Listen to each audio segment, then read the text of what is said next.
Bonjour à toutes et à tous, comment allez-vous? Bienvenue dans une nouvelle vidéo. Aujourd'hui on parle du challenge Fais vriller ta palle, qui est un challenge créé par Alex de Alex Booking en Prada. C'est un jeu de mots sur le mois de février, voilà, fais vriller ta palle, fais vriller tout ça. Et donc pendant ce mois de février, qui est le plus petit mois de l'année, on essaye de faire baisser sa palle, on essaye de lire un livre par jour. Excusez-moi, vous avez bien entendu. Un des challenges, c'est de lire 200 pages par jour, et vu qu'on est censé, entre guillemets, lire des petits livres, c'est-à-dire lire des bouquins de moins de 200 pages, ça voudrait dire qu'on pourrait lire potentiellement un bouquin par jour. Et ça, ce challenge, j'ai envie.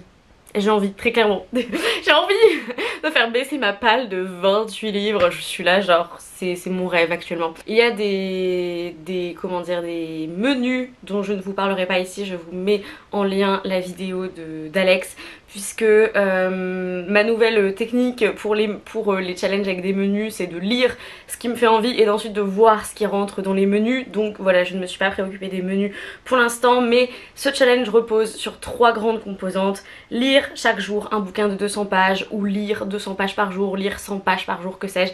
Bref, faire tout ce qu'on veut, faire tout ce qu'on peut pour se challenger et essayer de faire baisser sa palle, en gros, voilà. Tout en étant dans la bonne humeur, tout en étant pas stressé ou je sais pas quoi, vous voyez ce que je veux dire. Le deuxième, c'est un no-buy pendant tout le mois de février, parce que oui, si on essaye de faire baisser sa palle d'un côté et que derrière, chaque fois qu'on achète un livre, on est là... C'est comme vous voulez, vous pouvez ne pas faire de no-buy, en tout cas moi je vais tout faire, je suis là genre oui, donc je serai en no-buy pour le mois de février. Voilà, et le troisième volet, c'est le tri de la palle, puisque peut-être se poser face à sa palle et se dire bon, très sincèrement, qu'est-ce que je vais lire, qu'est-ce que je ne vais pas lire. Personnellement, j'ai déjà fait ça il y a à peu près une semaine, et j'ai viré 4 livres, voilà, que je sais que je ne vais pas lire, qui étaient dans mon challenge du tiroir, qui étaient dans mes livres où je suis là, j'ai pas vraiment envie de les lire, mais je les garde quand même, et finalement je me dis, si j'ai vraiment aucune envie de lire un livre, ça sert à quoi de le garder? On a par exemple The First 15 Lives of Harry August de Claire North, que j'ai depuis 5 ans ou un truc comme ça, toujours pas lu, puis aucune envie de le lire. Il va faire des heureux. Voilà, ailleurs on a The Art of Fiction de David Lodge, et ça je l'avais acheté pour la prépa et ça fait 5 ans que je ne suis plus en prépa, donc vous voyez où je veux en venir. What Red Was de Rosie Price et Slay de Brittany Morris. Ce sont des livres que j'avais eu à la BookCon en 2019, et c'était le truc genre ouais mais c'est des livres gratuits donc obligé je vais les prendre, c'est trop excitant, il y a des livres gratuits et tout, et finalement un peu voilà, embarqué dans ce consumérisme. Résultat, je ne les ai toujours pas lus et je ne les lirai pas en fait, je n'ai aucun intérêt à les lire, donc voilà, ils sont tout simplement partis de ma palle. Voilà, c'est ce que vous pouvez faire pour ce mois de février. Vous pouvez aussi trier votre palle. Ça m'arrive assez régulièrement, donc j'ai pas forcément besoin qu'on m'encourage, mais en tout cas il y a déjà 4 livres qui sont partis de ma palle fin 2020, parce que j'aime bien faire des tris à chaque début d'année, hein. Mais bref, je vais vous présenter maintenant rapidement les livres que je peux potentiellement lire pour ce challenge, puisqu'ils font tous moins de 200 pages. C'est parti. Un des livres que j'ai acheté en 2020 et que je n'ai pas encore lu, il s'agit de March Sisters de Kate Bollig, Jenny Seng, Carmen Maria Machado et Jane Smiley. Et donc ce sont 4 essais sur les 4 personnages principaux de Little Women de Louisa May Alcott, voilà, qui a eu notamment un film là début 2020 et tout, donc très excitée par rapport à ça. Un livre que j'ai acheté à San Francisco, donc je suis hyper hypée aussi, et donc de la non-fiction, des petits essais féministes sur ces 4 personnages. Trop excitée de pouvoir le lire, et il fait moins de 200 pages, donc je dis là yeah. C'est là où je me suis rendu compte que j'avais quand même pas mal de trucs qui faisaient moins de 200 pages. J'ai notamment les 3 premiers tomes de une saga de manga, En proie au silence, de Akane Torikai, et donc je les ai eu à Noël, et ils font tous moins de 200 pages.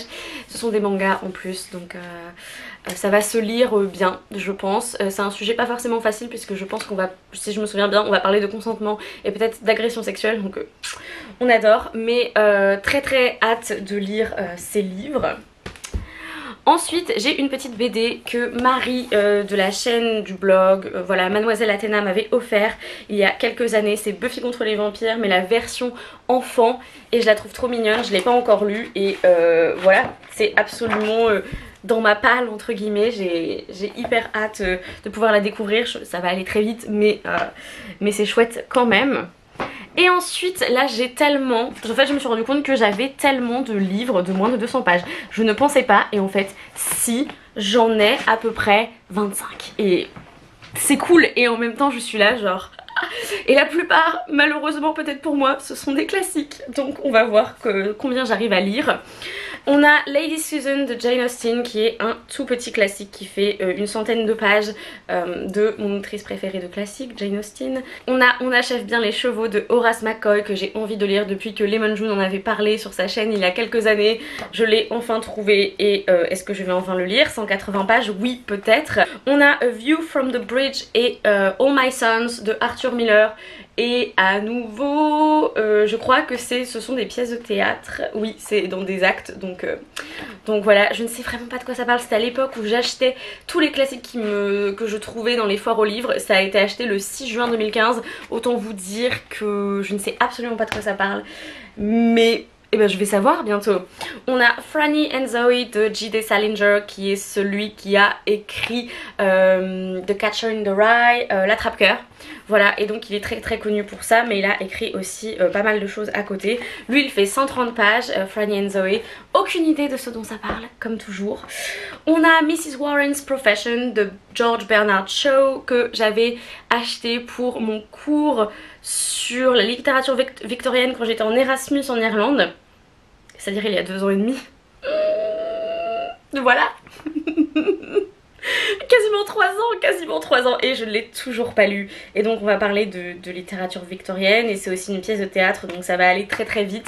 Mais je ne l'avais pas lu à l'époque et je ne l'ai toujours pas lu. On a Portrait of the Artist as a Young Dog de Dylan Thomas dont j'avais beaucoup aimé un seul poème. Et en collège j'arrêtais pas de dire à tout le monde Dylan Thomas c'est mon poète préféré. Non meuf, tu n'as rien lu de lui et il est temps d'y remédier d'ailleurs. Un petit essai de Mark Twain sur Shakespeare. On a Shakespeare or Not Shakespeare. Strictement aucune idée de ce dont ça va parler à part de l'auteur qui réfléchit sur Shakespeare. Pourquoi pas? Pourquoi pas? J'aime beaucoup Shakespeare, j'aime beaucoup parler de Shakespeare donc... ça me va absolument. L'Orangerie de Larry Tremblay que j'avais pris dans une foire aux livres parce que Sabrina de Call Me Sab en avait parlé et donc eh bien il est assez court, je pense qu'il va être hyper impactant et on va parler de je ne sais plus quel pays mais la guerre s'empare de l'enfance de jumeaux qui s'appellent Ahmed et Aziz donc c'est marqué conte moral, fable politique, l'Orangerie maintient l'attention jusqu'au bout. Mon vrai poète préféré là pour le coup, j'ai 2 trucs que je n'ai pas lus de lui, les élégies de Duino et les sonnets à Orphée, ou alors je les ai lus il y a des années, je ne m'en souviens plus, de Rainer Maria Rilke, et Lettre à Lou Andreas Salomé de Rainer Maria Rilke. Voilà, j'ai encore des trucs comme ça dans ma palle que j'ai commandé il y a des années. Pour qui pourquoi.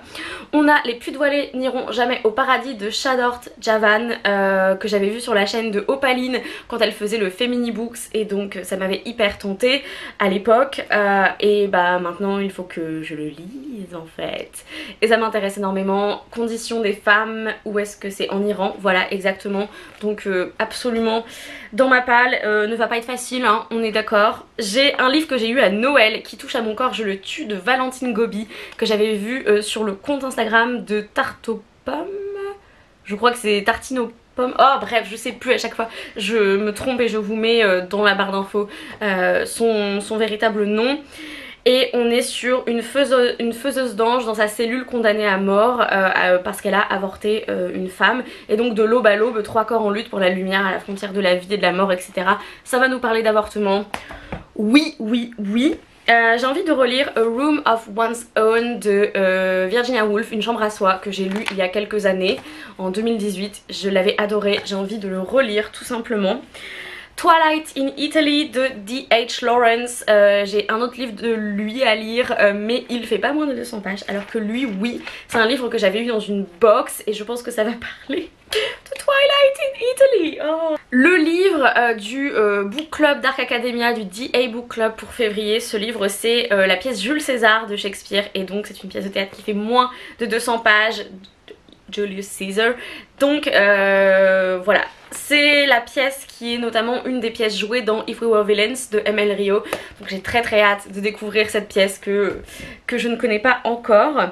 Une autre pièce de théâtre, Salomé de Oscar Wilde, puisque on pense parfois que mon prénom a été donné grâce à cette pièce d'Oscar Wilde, et malheureusement non, mais j'aimerais bien, hein. Mais voilà, un autre livre d'Oscar Wilde, Le fantôme de Canterville et autres contes. Ça, je ne sais pas si je vais le lire ou si je vais le garder pour une période genre octobre, etc. plus fantôme et tout. Mais pourquoi pas, en tout cas il fait moins de 200 pages. On a aussi un autre Virginia Woolf avec Elle, portrait de femme, du coup, où elle fait les portraits de femmes qu'elle admire, j'imagine. Et puis un livre que j'avais en cours au mois de décembre, que vous avez vu dans mon vlog lecture, il s'agit de The Living Mountain de Nan Shepherd, et donc il fait 120 pages.